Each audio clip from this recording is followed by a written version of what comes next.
All right, some of you guys asked me to video the TCI deep sump pan on the transpan upgrade with drain plug from TCI. I bought it off ADTR, the Panther platform website for ordering parts and stuff like that. So here we are, we have our Flow Dynamics machine hooked up, and I can go ahead and suck the sump out from here instead of dropping the pan and making a mess.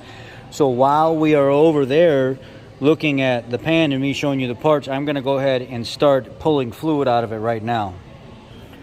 So I use Valvoline Max Life in here. It's compatible with LV and it's compatible with just Mark-On 5.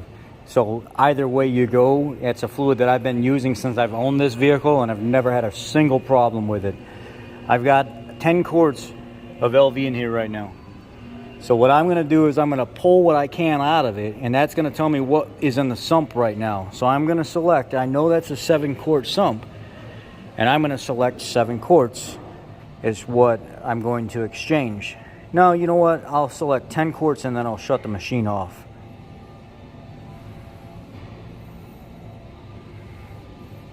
I'll see what it pulls out of the reservoir or the pan first.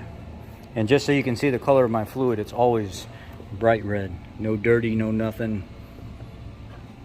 I've been letting it sit here for the last couple minutes, but anyway, it's I serviced this at 15,000 miles after owning it. Then I serviced it again at another 15,000 miles after owning it, and now I'm at right at 50,000 miles. So I've put about 20,000 miles on this last one. It's still cherry red, so now it's going to have fresh fluid again. Now I'm going to select no cleaning. Start engine. No, I don't want that. I want dipstick exchange. So I'm going to stop and then go to menu and then go to dipstick exchange and no cleaning. No, I don't want inline exchange. I have to stop this completely. 0, go to menu. Dipstick exchange. I'm gonna have to stop the process and start it over because it's not liking what I'm saying. So I want dipstick exchange, and then I want to put this down to 10, and I'm gonna hit enter.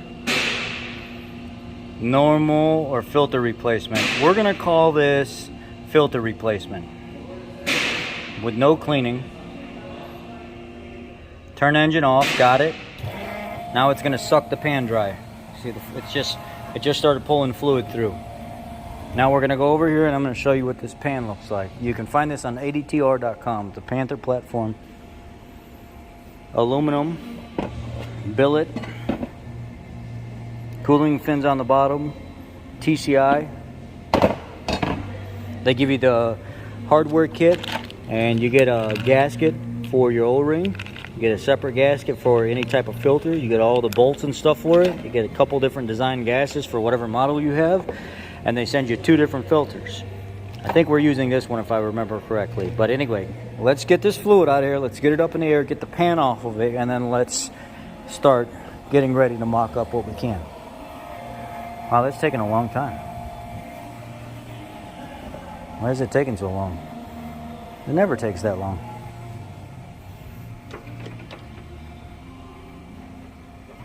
Something must be plugged up in the machine, or it must be too full. It's taking a really long time. I don't know. Let's just let it run. All right, we've got 3.4 quarts pulled out of the pan. So we're gonna go ahead and pull the tube out, lift the vehicle up in the air, and then pull the pan down. All right, now we're under the vehicle. I'm going to proceed by taking these 10mm bolts out all the way around and carefully lowering the pan. This way, most of the fluid's out of here. There's probably going to be some residual still in here. It's going to be a very, very, very careful process. I'm not going to rush anything. Just nice and easy, and then come right back to you.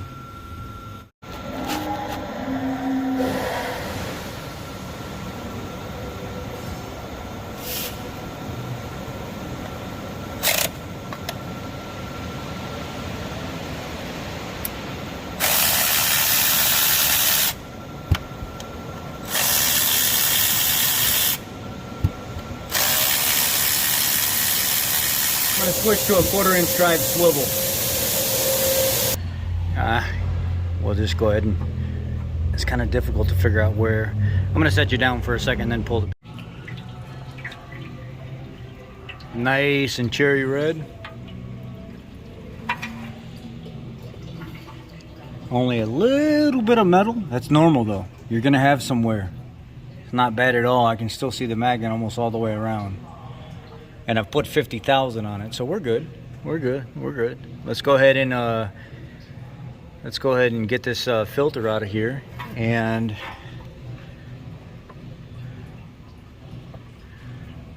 make sure the O-ring comes with it. There we go. We still had about 1.5 quarts in the pan, so good thing I had the machine or else it would have made a mess. Be very careful when you do this without the machine because you're gonna dump fluid right into the pan as the pan drops down. So I'm gonna get this all cleaned up.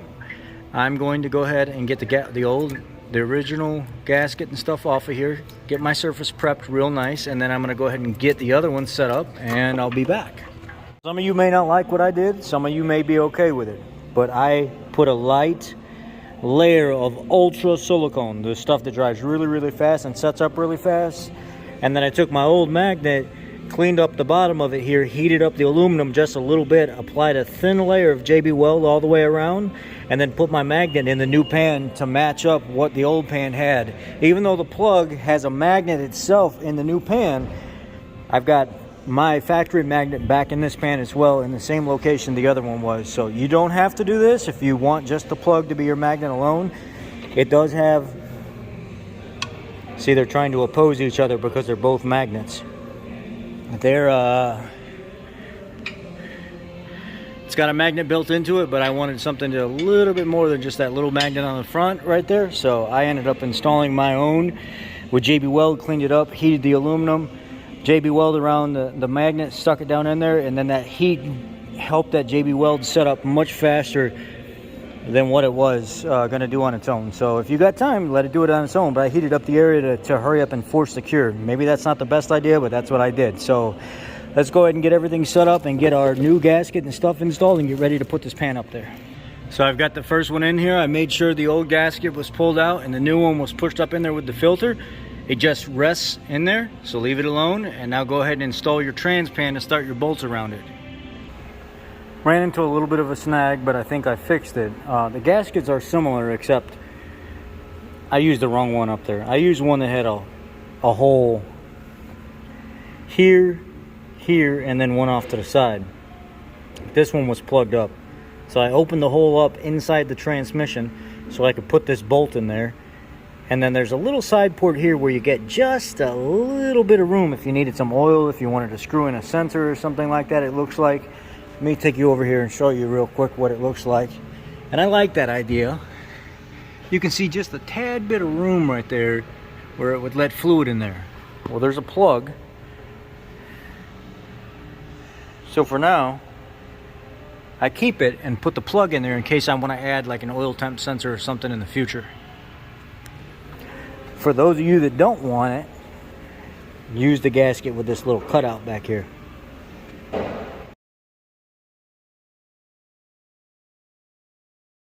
So the pan is installed. Everything is nice and dressed up. There's the little plug. And what I'm going to do now is I'm going to go ahead and put my gasket on my drain plug, and I'm going to go ahead and lock it down and get ready to start putting fluid in. So we'll be back with the vehicle on the ground. Oh, by the way, I just used whatever was in my box that worked. I don't have the instructions on me. I'm just going off. So I used more like a wobble style Allen. I got these from Mac. It's a XBD 6mm with a wobble on the top. And then for that little plug, I used a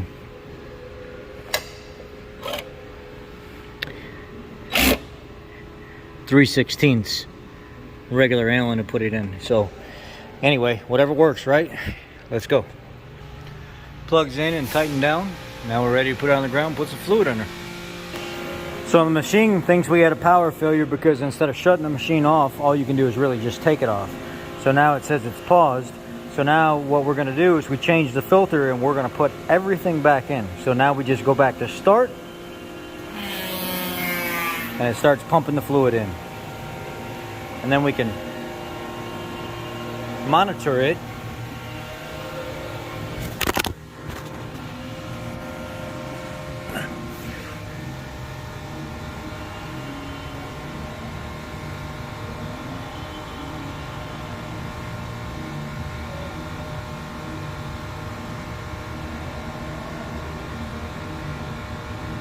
So everything so far is good. Let's just keep going, and then I'll be back when we start topping it off.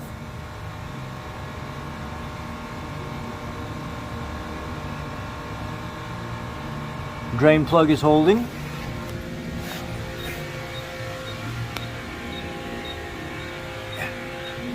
Press stop to pause or press start to resume. Press add for 0.25. I'm manually adding one more quart, so now we have 4.4 quarts in there with a storage capacity of 5 left over. With 4.5 quarts, we're in the range that we're supposed to be in.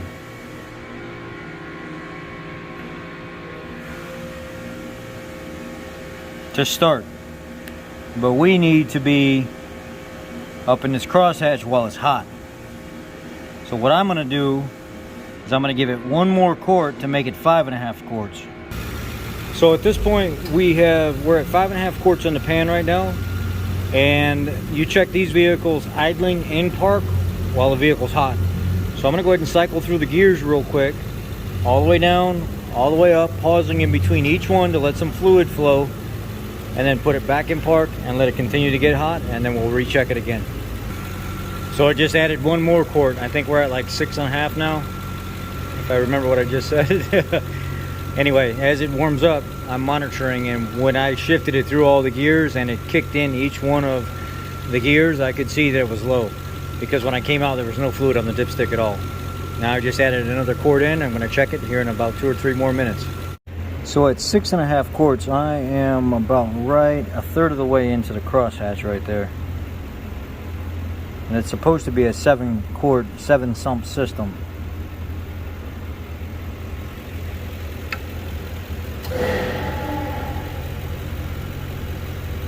I'm going to add another half a quart and call it good.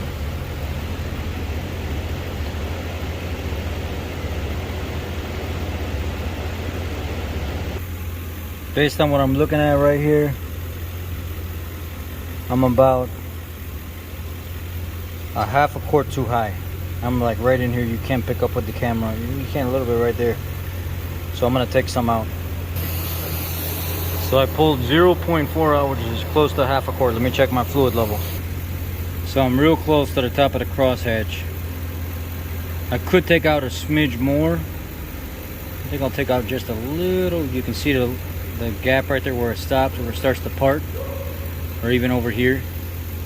See if I could spin it. And then when you flip it, it's right at the top of that crosshatch. You can see I took out 2/10 of a quart more. Let me see where I'm at. Now I'm right at the top of the crosshatch. I'm good. I'm done. System is full. Time to put it in the air and check for leaks.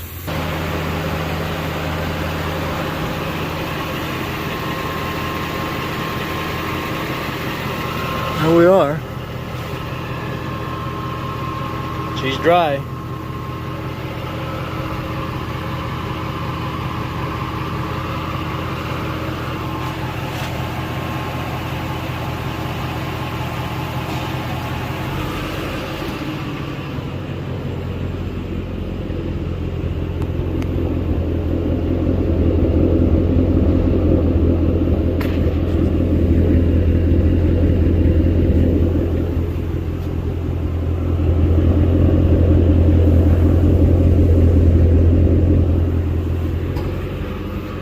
Look at all that surface shield still on the bottom of the car. How nicely it covered everything, and it's just starting to come off. Time to respray. Look at all the rust that was heavily flaked on the drive shaft, and a lot of it just came off. A lot of the big chunky stuff just fell right off of it. Now it's this thin stuff that's left over. Up here, All this rust came off of the drive shaft. Probably imbalanced now because so much rust came off of it. But it stopped all the rust from getting any worse underneath this car. Remember last year when I first put it on, I sprayed in the rear end, I sprayed everything. It still has factory, it still has the spray all over back here where I sprayed everything. Still here. That surface shield to me is way better than fluid film. So now it's time for a recoat, do it again. That's it, guys. That's the install of the TCI 470W deep sump aluminum billet transpan with cooling capability. Additional 2 quarts as well. I'll be blessed.